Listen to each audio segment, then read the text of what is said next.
India का सबसे बड़ा डैम इंदिरा सागर डैम है। इसकी एक्टिव रिजर्वॉयर कैपेसिटी के हिसाब से जो कि है 9.75 क्यूबिक किलोमीटर। इसे ये दुनिया का 11th सबसे बड़ा डैम भी बन गया है। मध्य प्रदेश के खंडवा डिस्ट्रिक्ट में नर्मदा नदी पर बनाया गया। इसे 2005 में लगभग 4,300 करोड़ रुपए लगे तब के रेट से, जो कि आज के लगभग 18,000 करोड़ रुपए के बराबर है। गुजरात का ज्यादा फेमस सरदार सरोवर डैम जो भी नर्मदा पर बना है, इस पर बनाया जाने वाला सबसे बड़ा स्ट्रक्चर है 163 मीटर की हाइट के साथ। ये इंदिरा सागर डैम से भी ऊंचा है, लेकिन क्योंकि इसकी रिजर्वॉयर कैपेसिटी 5.76 क्यूबिक किलोमीटर है, इसलिए ये लार्जेस्ट नहीं बन पाया। इसके अलावा देश का हाईएस्ट डैम उत्तराखंड में भागीरथी नदी पर बना है तेहरी डैम। ये 260 मीटर ऊंचा है, लेकिन रिजर्वॉयर कैपेसिटी 3.54 क्यूबिक किलोमीटर है। इसी तरह ओडिशा में महानदी पर बना हीराकुड डैम देश का सबसे लंबा डैम है, जिसमें मेन डैम की लेंथ है 4.8 किलोमीटर और टोटल लेंथ है 25.8 किलोमीटर की, लेकिन 5.9 क्यूबिक किलोमीटर की कैपेसिटी के साथ इसका रिजर्वॉयर छोटा है। ये सारे मेजर डैम्स हैं इंडिया में, लेकिन आज हम फोकस करेंगे इंदिरा सागर डैम पर और इसके फायदे नुकसान भी जानेंगे और नर्मदा नदी पर बनाए जाने वाले मल्टीपल डैम्स के रीजंस को भी समझेंगे, जिसने देश के सबसे बड़े डैम्स और सबसे बड़े प्रोटेस्ट को जन्म दिया।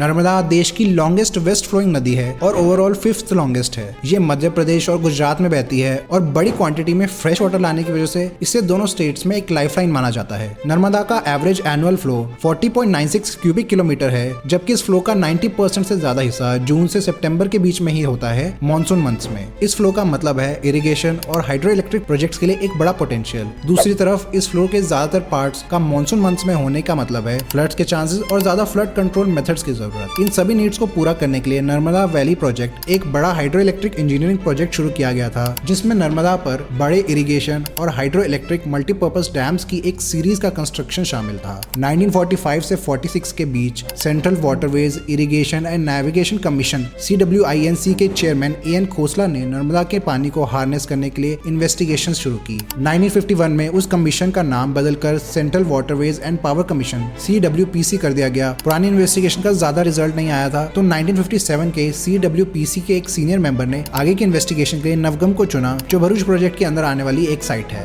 फर्स्ट में 1960 को बॉम्बे स्टेट को सेपरेट करके महाराष्ट्र और गुजरात स्टेट्स बने और नवगम डैम गुजरात के अंदर आ गया। 1960s में मध्य प्रदेश और गुजरात ने पुनासा साइट के बाद के पानी को हार्नेस करने के लिए अपने प्रोजेक्ट्स की प्लानिंग स्टडीज शुरू की, जिसके चलते दोनों स्टेट गवर्नमेंट्स के बीच डिस्प्यूट्स चलते रहे। 1978 में जाके ये डिस्प्यूट्स रिजॉल्व हुए और मध्य प्रदेश में नर्मदा पर 12 मल्टीपर्पज डैम्स की कंस्ट्रक्शन का मास्टर प्लान बना, जिनमें से एक था इंदिरा सागर डैम। इंदिरा सागर डैम को डिस्क्राइब करने से पहले कुछ टर्म्स को समझना जरूरी है। डैम्स का construction usually flood control, irrigation और हाइड्रो इलेक्ट्रिसिटी जनरेशन के साथ कई दूसरे रीजन से भी किया जाता है। उसी के अकॉर्डिंग डैम रिजर्वॉयर में फ्लड वाटर को स्टोर करने के लिए एडिशनल कैपेसिटी होती है। साथ ही इरिगेशन और हाइड्रो इलेक्ट्रिसिटी जनरेशन के लिए रिजर्वॉयर से पानी कैनाल्स के थ्रू रीडायरेक्ट किया जाता है। इसमें दो टाइप्स की कैपेसिटी मेंशन की जाती है हर बार, एक एक्टिव और दूसरी सरचार्ज। एक्टिव कैपेसिटी रिजर्वॉयर की यूजेबल कैपेसिटी को कहते हैं, जबकि सरचार्ज कैपेसिटी डैम की टोटल कैपेसिटी होती है कि उससे ज्यादा अगर पानी आ जाए तो वो ओवरफ्लो कर जाएगा डैम से। इसलिए फ्लड कंट्रोल के लिए सरचार्ज कैपेसिटी ज्यादा यूज की जाती है और डेली एक्टिविटीज के लिए एक्टिव कैपेसिटी।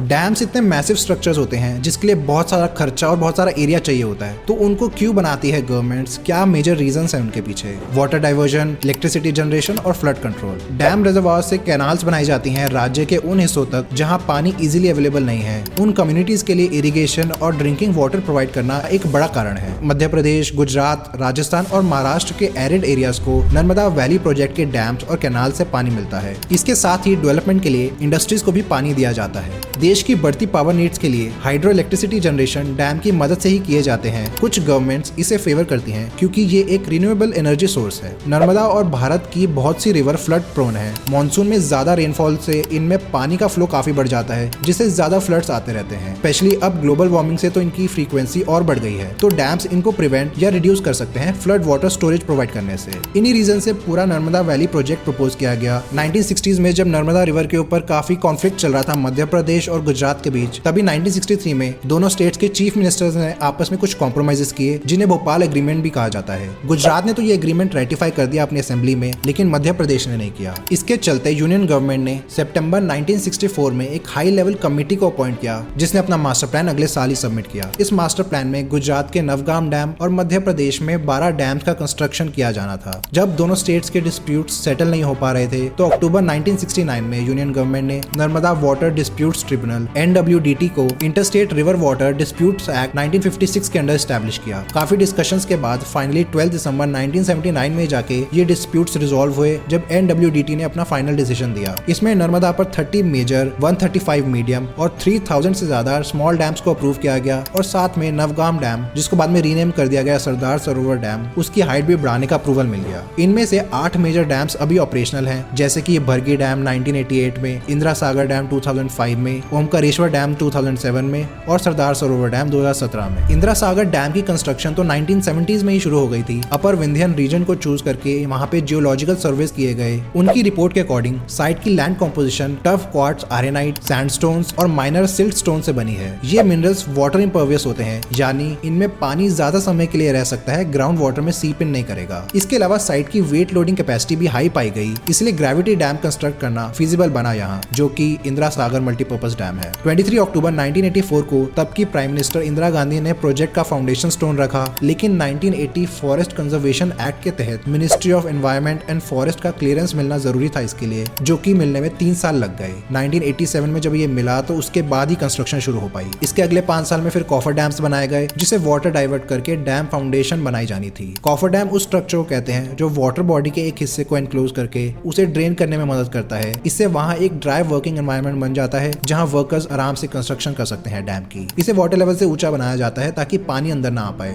बैंक से शुरू करके step by step dam foundation construct की जाती है, जब तक पूरा बेस रेडी ना हो जाए, जिसके बाद एक्चुअल डैम का काम शुरू हो सकता है। इंदिरा सागर के कॉफर डैम्स को देश में पहली बार प्रीकास्ट हॉलो ब्लॉक से बनाया गया, under water stone crete technique से, जिसको आगे एक्सप्लेन किया है हमने। इन पर काम मानसून के बाद शुरू हुआ ताकि वाटर वॉल्यूम कम हो। 2 कॉफर डैम्स बनाए गए, एक अपस्ट्रीम जो पानी को डाइवर्ट कर दे और एक डाउनस्ट्रीम जो बैकवर्ड फ्लो को प्रिवेंट करे कंस्ट्रक्शन एरिया से। इसके लिए रिवर बेड को ब्लास्टिंग से फ्लैटन किया गया ताकि एक यूनिफॉर्म लेवल फाउंडेशन बन जाए। फिर डेब्री और सिल्ट को हटाकर यहाँ ब्लॉक्स को प्लेस किया गया एक एक करके। हॉलो ब्लॉक्स को कास्ट करने के लिए एक कास्टिंग यार्ड पास में ही बनाया गया नदी के लेफ्ट बैंक पर, ताकि ज्यादा टाइम ना लगे ट्रांसपोर्टेशन में। इन ब्लॉक्स का volume 1.5 by 1.5 by 1.5 metre cube रखा गया। 10 टन की गैंट्री क्रेन्स इन ब्लॉक्स को उठाकर ट्रक्स में लोड करती हैं, जो साइट पर पहुंचकर क्रॉलर माउंटेड क्रेन्स अनलोड करके अंडर वाटर अपने सेल में प्लेस कर देती हैं। इनको एक दूसरे से इंटरलॉक करने के लिए मेल और फीमेल ग्रूव्स बनाए गए रिजिड स्टील फॉर्म्स के साथ, ताकि ये एक जैसी डायमेंशंस के स्टैंडर्ड ब्लॉक्स ही बने। फिर इस सेल को पूरी तरह सील कर दिया गया, बीच में बोल्डर्स भर के और ग्राउट मिक्सचर को पंप किया पाइप की मदद से। इससे फिर कॉफर डैम पूरा हो गया। फिर ये स्टेप्स अगले 15 मीटर सेल के लिए रिपीट किए जब तक पूरा नहीं हो गया। इसके बाद एक्चुअल डैम्स की फाउंडेशन तैयार की गई, बिल्कुल कॉफर डैम जैसे रिवर बेड को फ्लैटन करके। इससे एक परमानेंट फाउंडेशन बना था जिस पर डैम का पूरा वेट आता। इसे वाटर इम्पर्वियस होना भी जरूरी था, क्योंकि पानी के सीपे से फाउंडेशन और डैम टूट सकते हैं। इस फाउंडेशन को कास्ट इन प्लेस किया गया, कंक्रीट भर के। प्रीकास्ट ब्लॉक्स नहीं यूज किए गए। वुड या स्टील से बनी फॉर्म्स को बनाकर अंदर रीबार प्लेस किया गया कंक्रीट भरने से पहले। इसी तरह एक एक सेक्शन करके इसे कंप्लीट कर दिया गया। 1987 से 92 तक कॉफर डैम्स बने थे। फिर 1992 में एक्चुअल डैम की कंस्ट्रक्शन शुरू हुई। ये मोस्टली स्मूथ चलता रहा 1999 तक, जिसके बाद गवर्नमेंट ने 1 साल के लिए इसे रोक दिया, लोकल्स और एनवायरमेंटलिस्ट के प्रोटेस्ट के चलते।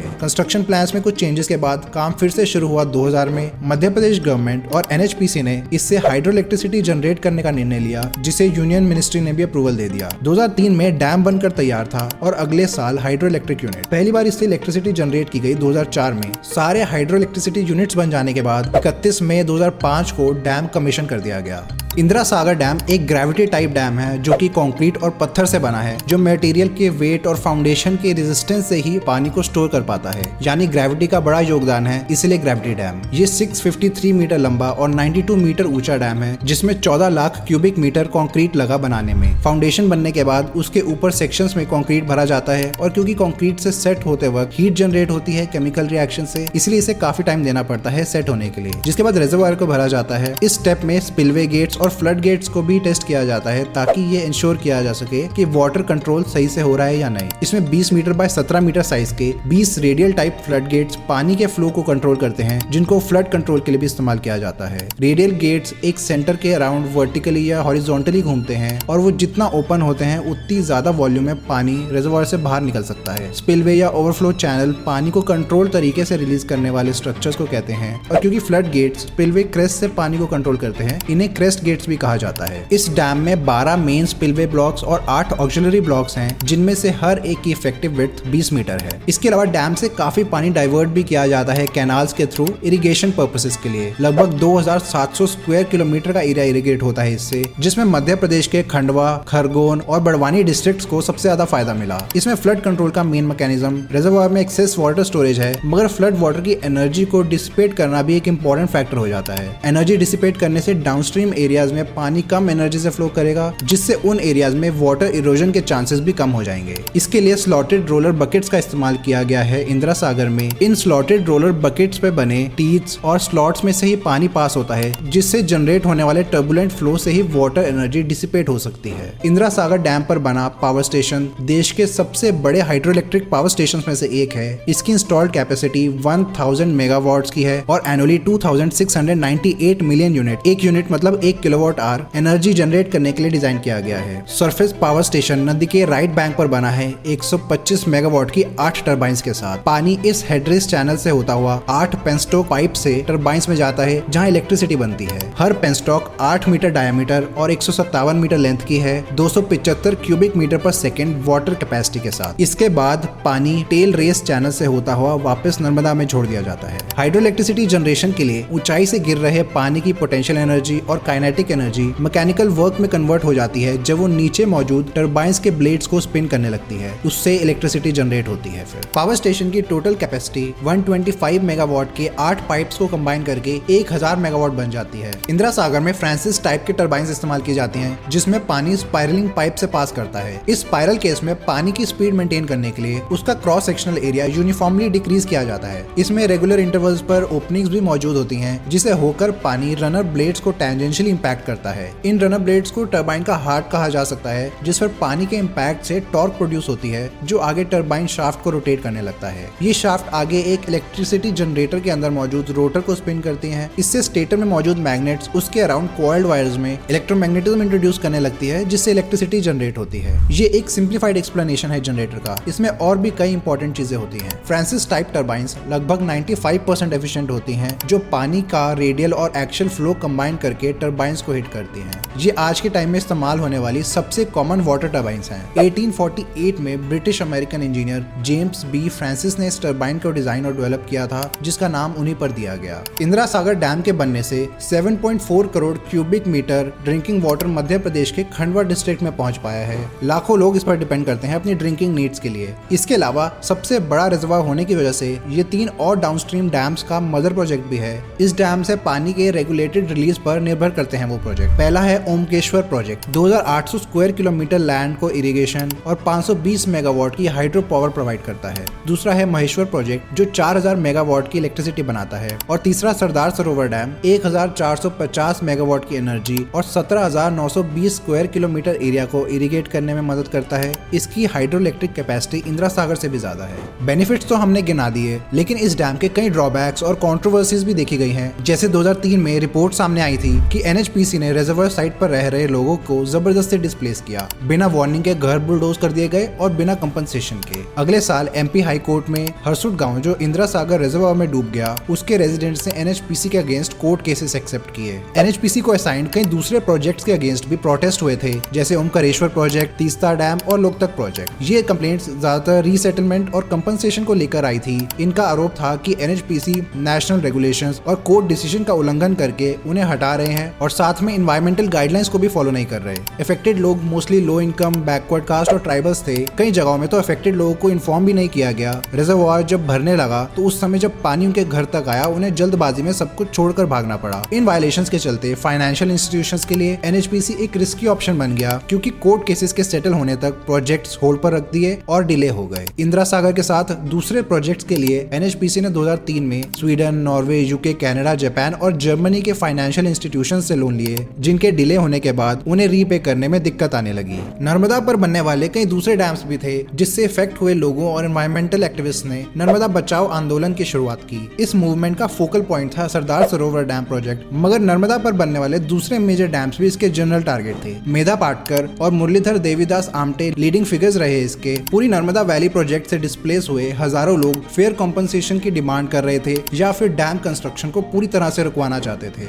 इसमें कई एनजीओज, लोकल्स, प्रोफेशनल्स और एक्टिविस्ट ने नॉन वायलेंट तरीके से protest, hunger strikes, court cases और पब्लिक सपोर्ट जुटाकर विरोध किया। देश के अंदर आंदोलनकारी डेवलपमेंट का बेहतर स्ट्रक्चर बनाना चाहते थे और देश के बाहर वर्ल्ड बैंक पर अकाउंटेबिलिटी लेने का प्रेशर बनाना। 1980 से 87 में कम्युनिटीज के राइट्स के लिए अंका वाहिनी एनजीओ के लीडर अनिल पटेल ने हाई कोर्ट और सुप्रीम कोर्ट में अपना केस प्रेजेंट किया। 1985 में मेधा पाटकर और उनके कोलीग्स सरदार सरोवर डैम की साइट पहुंचे और अपनी इन्वेस्टिगेशन शुरू की। उन्हें पता लगा कि डिस्प्लेस लोगों को कॉम्पनसेशन सिर्फ स्टैंडिंग क्रॉप के लिए दिया गया, रिहेबिलिटेशन और डिस्प्लेसमेंट के लिए नहीं। ज्यादा जानकारी भी नहीं दी गई थी उन्हें और लैंड रिकॉर्ड्स भी अपडेट नहीं हुए। दिसंबर 1987 में सुप्रीम कोर्ट के ऑर्डर पर गुजरात गवर्नमेंट को एक रीसेटलमेंट पॉलिसी बनानी पड़ी। फिर 1989 में एक्टिविस्ट ने वॉशिंगटन डीसी जाकर सरदार सरोवर डैम के खिलाफ टेस्टिफाई किया, जिससे वर्ल्ड बैंक पर प्रेशर बना इसे रिव्यू करने का, क्योंकि उन्होंने उस प्रोजेक्ट के लिए लोन सैंक्शन किया था। इसी बीच कई मार्चेस और मास प्रोटेस्ट चले, जिससे ये एक नेशनल कंसर्न का विषय बन गया। 1993 में वर्ल्ड बैंक ने फाइनली लोन एग्रीमेंट से बैकआउट करना डिसाइड किया, लेकिन उससे पहले ही यूनियन गवर्नमेंट ने ये लोन्स कैंसिल कर दिए। मगर फिर भी काम चालू रहा यूनियन और स्टेट गवर्नमेंट्स के फंड से।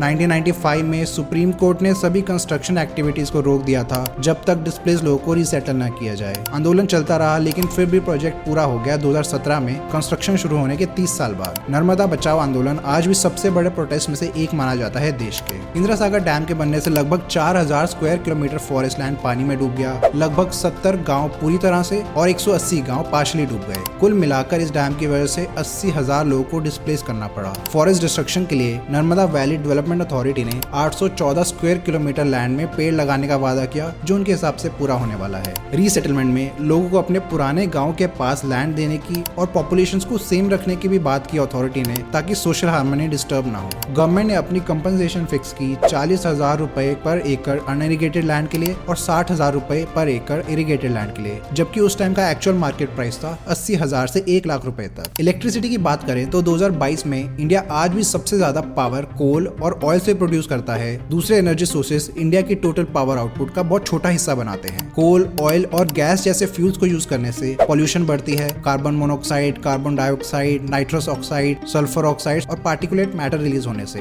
कार्बन डाइऑक्साइड ग्लोबल वार्मिंग बढ़ाती है, कार्बन मोनोऑक्साइड पॉइजनस है, सल्फर और नाइट्रस ऑक्साइड रेस्पिरेटरी इलनेसेस और स्मॉग बढ़ाते हैं। इसके अलावा कोल माइनिंग से हिल्स और माउंटेन्स डिस्ट्रॉय हो जाते हैं और उसकी डस्ट से आसपास वाटर बॉडीज भी पॉल्यूट होती हैं। टनल माइनिंग में ग्राउंड कोलैप्स होने का खतरा रहता है और ज्यादा मीथेन जम जाने से एक्सप्लोजन का भी। तो इसलिए इनसे दूर जाने के लिए और ग्लोबल वार्मिंग से बचने के लिए रिन्यूएबल सोर्सेज और न्यूक्लियर एनर्जी का ज्यादा इस्तेमाल करना जरूरी है देश और दुनिया को। हाइड्रो इलेक्ट्रिसिटी रिन्यूएबल सोर्सेज में काउंट होती है, क्योंकि नदियों का पानी अनगिनत माना जाता है उनके कांस्टेंट फ्लो की वजह से। मगर नदियां भी सूख जाती हैं, स्पेशली सूखे मौसम में और उनके एक्सप्लॉयटेशन से। जैसे गंगा, गोदावरी जैसे रिवर्स में फ्लो कम हो जाता है ओवरयूज, पॉल्यूशन और डैम्स बनने से भी, क्योंकि तब पानी को डाइवर्ट कर दिया जाता है इधर उधर। जैसे इस पिक्चर में सूख चुकी गोदावरी नदी का फ्लड बेसाल्ट रिवर बेड दिख रहा है। ये महाराष्ट्र के पुनतंबा गाँव की फोटो है। गोदावरी गर्मियों में अक्सर सूख जाती है, जिसका रीजन बताया जाता है उस पर बनाए अनेक डैम्स और इरिगेशन के लिए water diversion. Hydro electric dams usually अपने सोर्स पर पॉल्यूशन नहीं करते, लेकिन नदियों में फ्लो कम हो जाने से डाउनस्ट्रीम वाटर पॉल्यूशन बढ़ जाता है। इसके साथ ही नदी में फ्लो करते सेडिमेंट्स भी ब्लॉक हो जाते हैं डैम में, जिससे न सिर्फ डाउनस्ट्रीम एरियाज की फर्टिलिटी कम हो जाती है, बल्कि डैम की स्टोरेज कैपेसिटी भी कम हो जाती है। नदी पर बैरियर बनने से एक्वेटिक एनिमल्स की माइग्रेशन पर भी इम्पैक्ट पड़ता है, जिसके चलते उनकी पॉपुलेशन गिरने लगती है और कई स्पीशीज तो एंडेंजर्ड भी हो गई हैं। इसके अलावा डैम्स अगर साइज्मिक फॉल्ट्स पर बनाए जाएं, तो पानी के ज्यादा वेट से उस साइज्मिक फॉल्ट पर प्रेशर बढ़ा सकते हैं और ज्यादा पानी ग्राउंड में सीप होने से टेक्टोनिक प्लेट्स आपस में लुब्रिकेट हो सकती हैं। इन दोनों फैक्टर्स के ही चलते अर्थक्वेक के ट्रिगर होने के चांसेस काफी बढ़ जाते हैं इन फॉल्ट लाइंस में।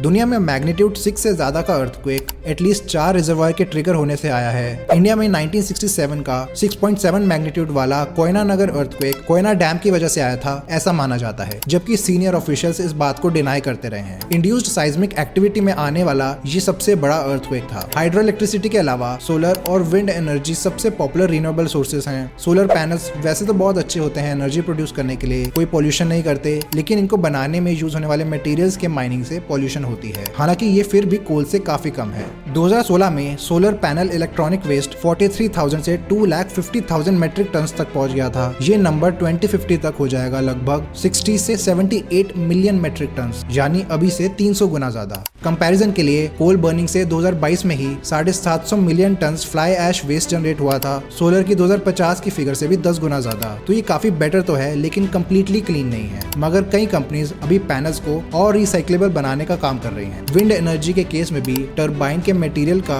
वेस्ट रिसाइकलिंग सबसे बड़ा चैलेंज रहता है। इनका 85% मटेरियल रिसाइकिल किया जा सकता है, लेकिन ब्लेड्स जो कि फाइबर ग्लास से बनते हैं उन्हें रिसाइकिल करना बहुत मुश्किल होता है क्योंकि उनको रीमोल्ड नहीं किया जा सकता। इसके बावजूद वेस्ट की टॉक्सिसिटी और क्वांटिटी बाकी एनर्जी सोर्सेज से बहुत कम है। हाइड्रो इलेक्ट्रिसिटी, सोलर और विंड तीनों बेटर हैं कोल, ऑयल और गैस से, मगर इनसे भी बेटर एक तरीका है इलेक्ट्रिसिटी जनरेशन का, और वो है न्यूक्लियर एनर्जी। वैसे तो ये नॉन रिन्यूएबल एनर्जी सोर्स में आता है क्योंकि इसके मिनरल्स यूरेनियम और थोरियम लिमिटेड होते हैं दुनिया में। अपने पूरे लाइफ साइकिल में green house gas emissions nuclear energy के लिए काफी कम रहती हैं। रिन्यूएबल एनर्जी से सिमिलर है। न्यूक्लियर सिर्फ 12 ग्राम कार्बन डाइऑक्साइड इक्विवेलेंट पर किलोवाट आवर जनरेट करती है, जो कोल और गैस 820 ग्राम और 490 ग्राम करती है। इसमें लैंड भी सबसे कम रिक्वायर्ड होता है। माइनिंग और वेस्ट डिस्पोजल लैंड एक्सक्लूड करने के बाद 1 गीगावाट के लिए nuclear power plants average 3.4 square kilometre land use करते हैं, जहां सोलर और विंड एनर्जी 160 स्क्वायर किलोमीटर और 800 स्क्वायर किलोमीटर तक, यानी 50 और 203 गुना ज्यादा land respectively. Hydro electric dams के केस में रिजर्वायर का एरिया अलग अलग होता है, इसलिए उसे मेजर नहीं किया जा सकता, मगर वो फिगर इससे भी ज्यादा एक्सट्रीम होगी।